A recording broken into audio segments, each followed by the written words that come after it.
Hello, this is Matt on the Moon Family Sedan channel. I've got 3 stories to share with you in this latest Moon Family Sedan room temperature jam. I'll be starting with this one from the Crypto Basic. Deaton says XRP is the altcoin with the best comeback story. And by the way, I also want to highlight, he ends up sharing his perspective in terms of, the risk-reward profile for XRP, because I understand a lot of what happens to XRP's price action in the relative short term is going to hinge on what happens with the SEC v. Ripple case. But he actually shares his perspective. Okay, so what's the downside in terms of price action versus the upside? You can kind of see what he's getting at. So I'll share with you that. Then there was also this from the Crypto Basic. Deaton explains why SEC didn't include former Ripple founder Jed McCaleb in XRP lawsuit. And that's something I haven't brought up on the channel in a while, but it's always just been a head scratcher. Given that Jed McCaleb, he's the guy that came up with the idea for XRP. He was one of the creators of it. And then just mysteriously, just nothing. Absolutely nothing. Not that I want the SEC to go after him. It kind of makes you wonder, was something secret there signed? And then there's also this, and this is going to turn your stomach a little bit. Sorry to say, I know if you get queasy easily, then just don't check out the last part of this room temperature jam. But here's the headline from the Crypto Basic. SEC employees' salaries twice as much as other U.S. government employees. Now, you might be asking why. Well, I'll tell you right here at the outset. It's because of all their hard work. It's all their hard work. But before going further, I do want to be clear. I do not have a legal or financial background of any kind. I'm not offering legal or financial advice. And you definitely should not buy or sell anything because of anything I say, all right? I'm just an enthusiast who enjoys making YouTube videos about crypto-related topics, but just as a hobby and just for fun. All right, so into this first piece. XRP is, without a doubt, among the most criticized projects within the cryptocurrency space. In a tweet yesterday, attorney Deaton asserted that the ability of the cryptocurrency to stay relevant despite these had earned it the title of crypto's comeback coin. The attorney's latest comments came in response to a tweet from the prominent crypto YouTube channel Altcoin Daily, which asked the crypto community which altcoin project had the best comeback story. The crypto law founder, chronicling the project's hurdles, pointed out that Ripple's early marketing of XRP as a liquidity solution for banks did not sit well with the Bitcoin community, as it appeared to be the opposite of what Bitcoin stood for. Recall that the Bitcoin white paper appeared shortly after the 2007-2008 financial crisis as an alternative to a centralized and corruptible financial system. Then in 2020, Ethereum co-founder and one of the crypto's, albeit unwitting cult leaders, Vitalik Buterin, declared XRP an S-word coin, and I'm censoring that, of course, because I know there could be some adults with children's out in the background. You are welcome.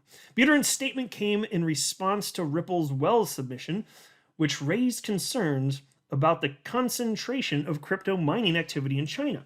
And notably at this time, Ripple and XRP were already in the United States Securities and Exchange Commission's crosshairs. And finally, the SEC proceeded with its enforcement action against Ripple, labeling XRP an unregistered security. As highlighted by Deaton, this ought to have been the nail in the coffin. The price of XRP tanked, and about $15 billion was wiped from its market capitalization as US-based crypto exchanges rushed to delist the token in fear of SEC litigation. However, amidst all these, the token remains among the top 10 cryptocurrencies by market cap. And so look at the tweet from attorney Deaton. He wrote, and he is so spot on with this, because if you were around in late 2020 and early 2021, all of the biggest names in crypto, not literally, but tons of them, some of the biggest names in crypto who are not in the XRP community, they were calling for XRP to be going to zero, or to at a minimum be pushed out of the top 10 cryptos by market cap. And none of that happened because XRP's utility remains, and the XRP community is absolutely gigantic. And so XRP was severely underestimated by all of those types of folks. And so the comeback story, the neat thing though, it's not over, but here's what attorney Deaton said. XRP without a doubt is the answer to the question. First, slammed as a banker's coin, the opposite of what Bitcoin stood for originally. Second, called a S-word coin by Vitalik Buterin. Third, labeled a security by the SEC and thus declared dead. In the end, XRP is the comeback coin. Well, I certainly can't disagree with that. And again, the comeback's not done. It's not over. We're going to see more. I'm optimistic for that anyway. So in terms of price action for XRP, if we get a bad ruling from Judge Torres versus if we get a positive ruling from Judge Torres, and by the way, I'll say too, a positive ruling from Judge Torres might be Ripple loses, but there's clarity for XRP and it's positive.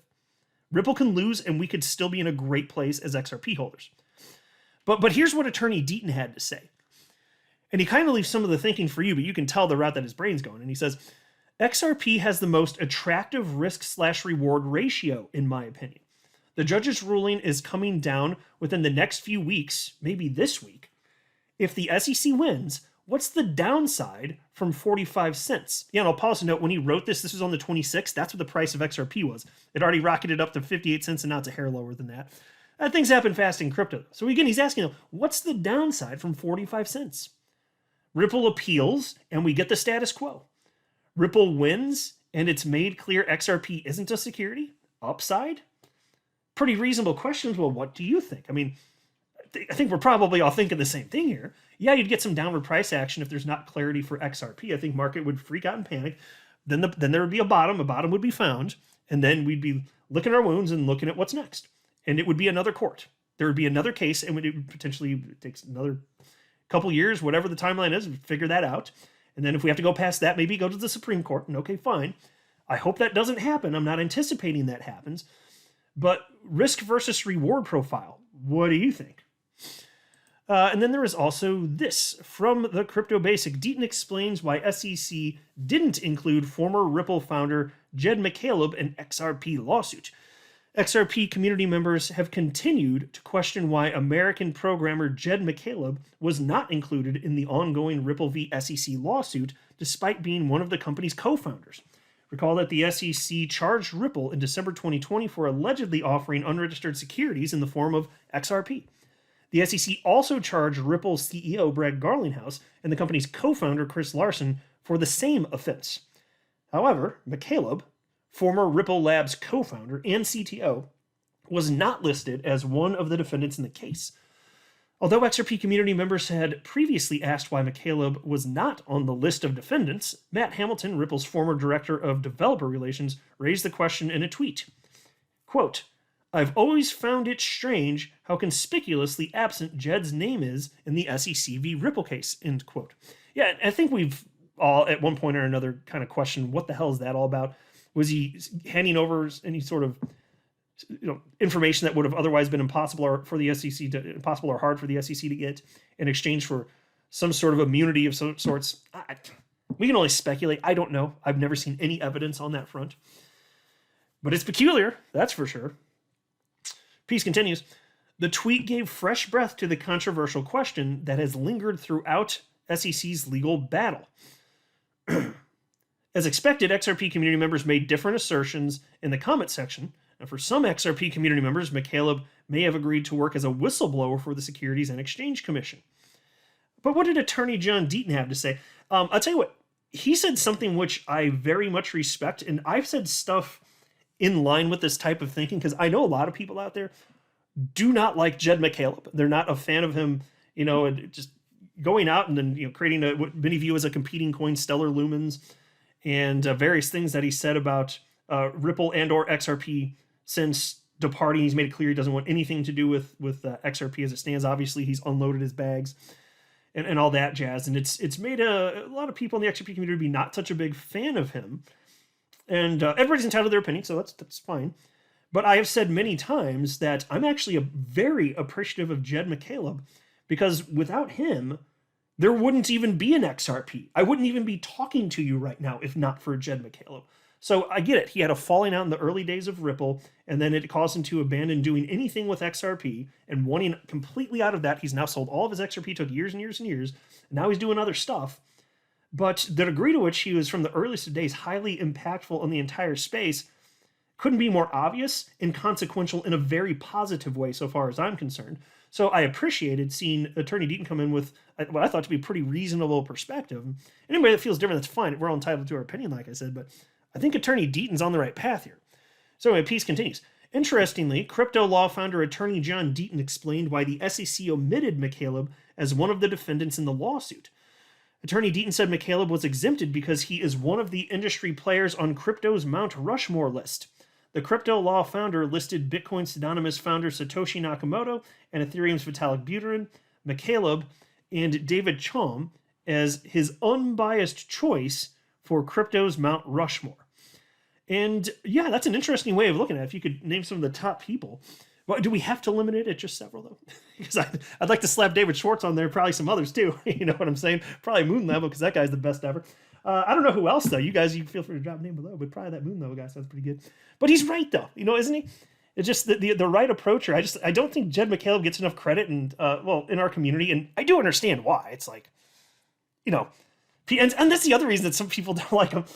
He was exiting his XRP position. Some people were pissed that he's quote-unquote dumping on the market. And I insisted forever, and I've been proven to be right. Him quote-unquote dumping in the market did not suppress in any measurable way the price action for XRP anytime he did it, because it was trickled out over a long period of time.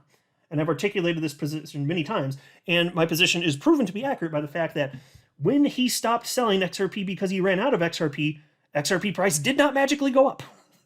It was such a small percentage of overall daily volume. I can't remember what it was off the top of my head, but it like a percent or something like that. Of course, it wasn't impacting the price over time. Now, you can always make the argument that that amount over a longer period of time, I get it. It changes the price dynamics. But what I'm telling you is the real problem for the price of XRP historically is not enough buyers, also known as not enough demand. Now, the reason that there hasn't been enough demand at certain times is because crypto markets have been down, not the fault of XRP.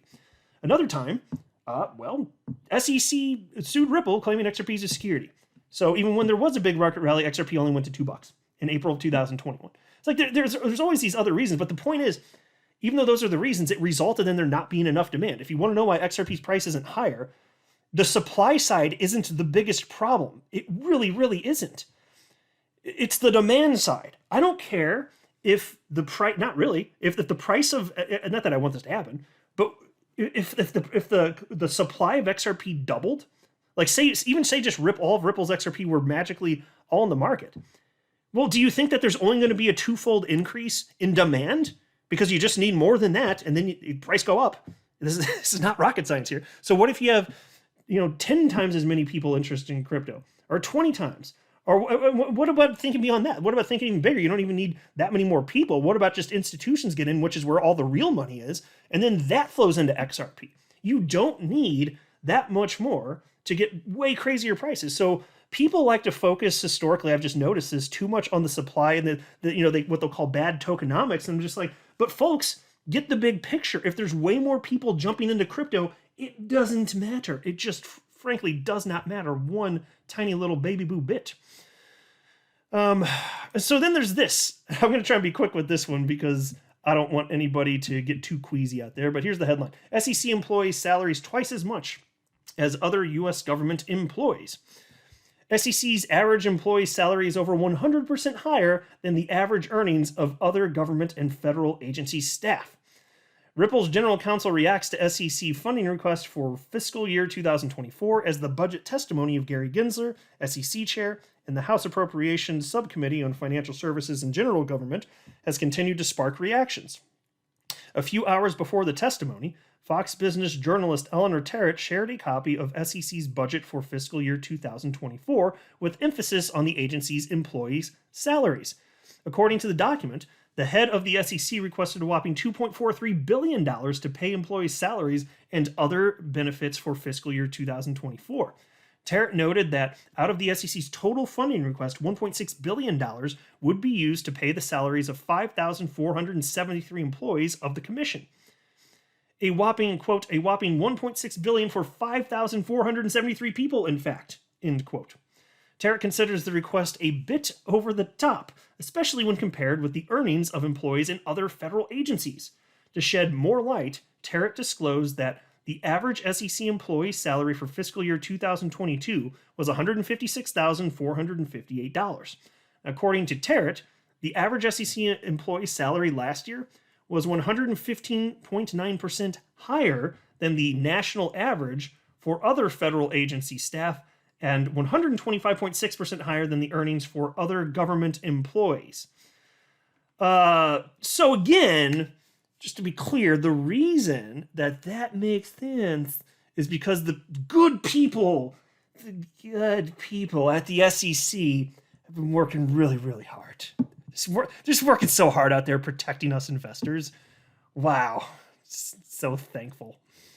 I'm not a financial advisor. You should not buy or sell anything because of anything I say or write. That would be a very, very, very bad idea. Until next time, to the Moon Family Sedan.